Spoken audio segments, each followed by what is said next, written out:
Welcome back to my channel. आज हम आपके लिए लेके आए हैं लेसन प्लान ट्रांसपैरेशन यानी कि वाष्पोत्सर्जन का। तो सबसे पहले इसमें हम क्या करेंगे, डाटा एंट्री भरेंगे। तो दिनांक, विषय, प्रकरण, चक्र, अवधि, या फिर जैसे आपके कॉलेज में डाटा एंट्री या डाटा एंट्री भरी जाती है फिर एक भरी जाती है।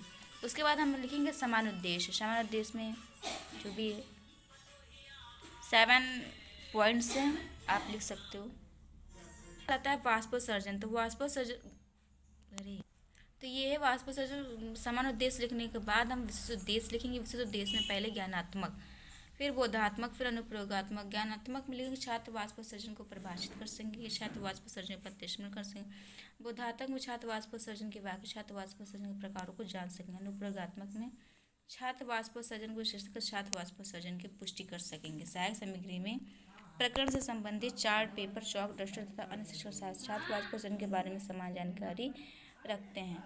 उसके बाद हम आते हैं प्रस्तावना प्रश्न की ओर। तो प्रस्तावना प्रश्न में सबसे पहले 3 कॉलम बनाएंगे। क्रम संख्या, छात्राध्यापिका या छात्राध्यापक, क्रिया, छात्र क्रिया, फिर मनुष्य को जीवित रहने की किसकी आवश्यकता होती है।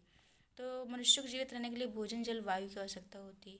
जल पौधे के किस भाग द्वारा अवशोषित किया जाता है। जल पौधे के जड़ों द्वारा अवशोषित किया जाता है। जड़ों द्वारा अवशोषण के पश्चात अतिरिक्त जल का क्या किया जाता है। जड़ों द्वारा अवशोषण पर अतिरिक्त जल को पौधों के बाहरी भागों से पौधों के बाहरी भागों से जल निकालने की प्रक्रिया क्या कहलाती है। तो पौधों के बाहरी भागों से जल निकालने की क्रिया को वाष्पोत्सर्जन कहते हैं। वाष्पोत्सर्जन से आप क्या समझते हैं। तो ये हमारा समस्यात्मक प्रश्न हो जाएगा। उसके बाद आता है उद्देश्य कथन। उद्देश्य कथन में आपको एक पंक्ति में आपको उस टॉपिक के बारे में बताना होता है। तो उसमें लिखेंगे कि पौधों द्वारा अनावश्यक जल को वाष्प के रूप में वायवीय भागों से बाहर निकालने की क्रिया को वाष्पोत्सर्जन कहते हैं। वाष्पोत्सर्जन जो टॉपिक होता है उसको अंडरलाइन किया जाता है। आप अंडरलाइन कर लीजिए, मैंने भी नहीं किया हुआ है। अतः आज हम वाष्पोत्सर्जन के बारे में विस्तारपूर्वक अध्ययन करेंगे। उसके बाद आते हैं प्रस्तुतिकरण की ओर। प्रस्तुतिकरण में 6 कॉलम बनेंगे। शिक्षण बिंदु, अपेक्षित परिवर्तन, छात्राध्यापिका क्रिया, छात्र के शिक्षण बिंदु और श्याम पटकार। तो सबसे पहले आपको पता है कि डेवलपमेंटल क्वेश्चन पूछे जाते हैं। तो अब ये वाष्पोत्सर्जन ऐसा टॉपिक है कि इसमें डेवलपमेंटल क्वेश्चन मिल ही नहीं रहे थे। तो मैंने बनाया हुआ है, लेकिन देखिए कैसा है। तो मनुष्य अपने शरीर से किस क्रिया के द्वारा अपशिष्ट पदार्थों को बाहर निकालता है। तो आपको पता है उत्सर्जन के द्वारा। तो बच्चे आंसर देंगे कि मनुष्य अपने शरीर से उत्सर्जन क्रिया द्वारा अपशिष्ट पदार्थों को बाहर निकालते हैं। कैसी विधि हमारी प्रश्नोत्तर विधि है। उसके बाद हम दूसरे, क्योंकि कम से कम आपको विकास अपने प्रश्न में 2 या 3 क्वेश्चन पूछने ही होते हैं। तो पौधे द्वारा अनावश्यक जल को बाहर निकालने की प्रक्रिया क्या कहलाती है। तो पौधे द्वारा अनावश्यक जल को बाहर निकालने की क्रिया को वाष्पोत्सर्जन कहते हैं। ये हमारी कैसी थी, प्रश्नोत्तर विधि है। उसके बाद शिक्षण बिंदु हमारा आता है वाष्पोत्सर्जन। वाष्पोत्सर्जन में फिर वाष्प शिक्षण बिंदु में लिखें वाष्पोत्सर्जन। उसके बाद अपेक्षित परिवर्तन में लिखें छात्र वाष्पोत्सर्जन के बारे में समझ सकेंगे। स्पष्टीकरण में लिखेंगे मूल रोगों द्वारा पौधे जमीन से बहुत अधिक मात्रा में जल का अवशोषण करते हैं। जल की कुछ ही मात्रा पौधे को उपयोग में आते हैं। अनुमान है कि अवशोषित जल का लगभग 98% को पौधे के वायु भागों, पत्तियों एवं तना से वाष्प वायुमंडल में आते पौधे के वायु भागों से पानी का वाष्प करने की क्रिया को वाष्पोत्सर्जन कहते हैं। और इधर छात्र क्रिया में हम लिखेंगे, छात्र ध्यानपूर्वक सुनेंगे। शिक्षण विधि हमारे व्याख्यान विधि, और इसका जो भी मेन पॉइंट्स होगा वो आपको श्याम पटकार में लिख लेना है या फिर ब्लैक पेपर चिपका लेना। अब हम सेकंड क्वेश्चन पूछेंगे। सेकंड क्वेश्चन मेरे पास कुछ ज़्यादा क्वेश्चन तो मैंने चित्र में पूछ लिया था कि इस चित्र में आपको क्या दिखाई दे रहा है। तो बच्चे बोलेंगे कि हमने भी इस चित्र नहीं चिपकाया हुआ है, आप चिपका लीजिएगा किसी लीफ का, किसी लीफ का चिपका लीजिएगा कि इस चित्र में एक पत्ती दिखाई दे रही है। तो प्रश्नोत्तर विधि हमारी हो जाएगी। फिर पत्ती के किनारों पर क्या दिखाई दे रहा है। तो पत्ती के किनारों पर पानी की बूंद दिखाई दे रही है, प्रश्नोत्तर विधि। उसके बाद शिक्षण बिंदु में हो जाएगा वाष्पोत्सर्जन के प्रकार। छात्र वाष्पोत्सर्जन के प्रकारों को समझ सकेंगे। स्पष्टीकरण में वाष्पोत्सर्जन 3 प्रकार का होता है। एक रंध्रों द्वारा वाष्पोत्सर्जन। तो रंध्रों द्वारा वाष्पोत्सर्जन बहुत बड़ा मैंने लिख लिया, अगर आप चाहें तो उसको शॉर्ट कर सकते हैं, ठीक है। तो आप इसको शॉर्ट कर लीजिएगा, बहुत ज़्यादा मैंने स्पष्टीकरण दे दिया हुआ है।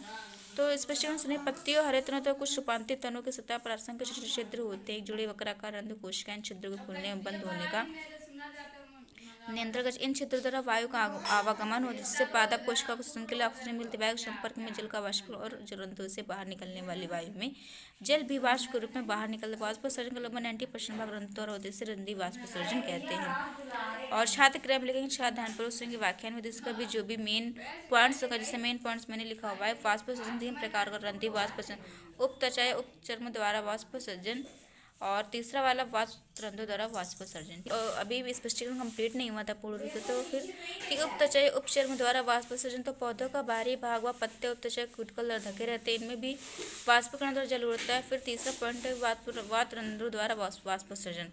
तो वृक्षों के तने व शाखाओं पर छाल में बीच बीच में छोटे छोटे वातरंध्र होते हैं, इनमें भी इनसे भी वाष्पोत्सर्जन होता है। और इधर छात्र प्रधान पुरुष व्याख्यान विधि है हमारी। उसके बाद हम तीसरे शिक्षण बिंदु के लिए, इसमें स्पेस कम था तो मैंने एक ही क्वेश्चन पूछा कि शरीर के तापमान को कौन संतुलित रहता है, तो आपको पता ही होगा जल। तो शरीर के तापमान को जल संतुलित बनाए रखते ही हमारी कैसी विधि है, प्रश्नोत्तर विधि है। उसके बाद हमने क्या किया, इसके बाद शिक्षण बिंदु हम लिखेंगे वाष्पोत्सर्जन के लाभ। छात्र वाष्पोत्सर्जन के लाभ को जान पाएंगे। स्पष्टीकरण में स्पष्टीकरण में वाष्पोत्सर्जन के लाभ निम्न है। पहला कि पौधों में तापक्रम का निम्नन होता है। पौधे के सभी भागों में पानी का वितरण समान रूप से होता है। हानिकारक पदार्थों का उत्सर्जन संभव। फलों में शर्करा की क्षमता बढ़ जाती है, जिससे फलों की मिठास में वृद्धि होती है। और शादिक्रमों को सावधानपूर्वक समझेंगे। व्याख्यान विधि हमारी, और इसमें से जो भी मेन पॉइंट्स होगा आपको शैंपटकार में लिख लेना है। तो उसके बाद टॉपिक आता है निष्कर्षात्मक। इस प्रकार आज हमने वाष्पोत्सर्जन के बारे में विस्तारपूर्वक अध्ययन किया। वाष्पोत्सर्जन पर आप लाइन अंडरलाइन कर लीजिएगा ब्लैक पेन से। उसके बाद आता है सैंपटकर में भी एकदम पूरे से तरह ब्लैक पेपर आपको चिपका लेना है। और क्या क्या बोलते हैं, जो पेंसिल कलर होता है, पेंसिल मार्केट में मिल जाती है, वो स्पार्कल पेन होती है, और उससे आप डाटा एंट्री पर लीजिएगा और ब्लैक पेपर पर लिखिएगा। निरीक्षण कार्य में हो जाएगा। छात्र अध्यापक छात्रों को सैंपट पर दिए गए कार्य को उत्तर पुस्तिका में लिखने का निर्देश देंगे, उससे हम कक्षा का निरीक्षण करेंगे। उसके बाद आता है पुनरावृत्ति प्रश्न में। पुनरावृत्ति प्रश्न में भी आपको पता है कि वस्तुनिष्ठ प्रश्न लिखना होता है। तो पौधे के वायु भागों से पानी का वाष्प के रूप में उड़ने की क्रिया को ब्लैंक कहते हैं। क्या कहते हैं? वाष्पोत्सर्जन कहते हैं।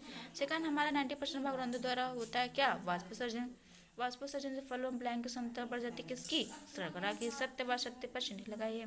तो वाष्पोत्सर्जन 3 प्रकार का होता है। हाँ, होता है। उसके बाद पौधे का बाहरी भाग पत्ते उत्तोलन नहीं ढके रहते, ढके होते हैं, ये रॉन्ग है। वाष्पोत्सर्जन पौधों का तापक्रम निम्न होता है, सही है। गृहकार में फिर आप लोगों को क्वेश्चन पूछना होगा कि वाष्पोत्सर्जन किसे कहते हैं। वाष्पोत्सर्जन के प्रकारों का उल्लेख कीजिए। तो ये हमारा कंप्लीट होता है आज का भी लेसन प्लान वाष्पोत्सर्जन का। और यदि आपको वीडियो अच्छी लगी हो तो लाइक करिएगा हमारी वीडियो को। Thanks for watching my video.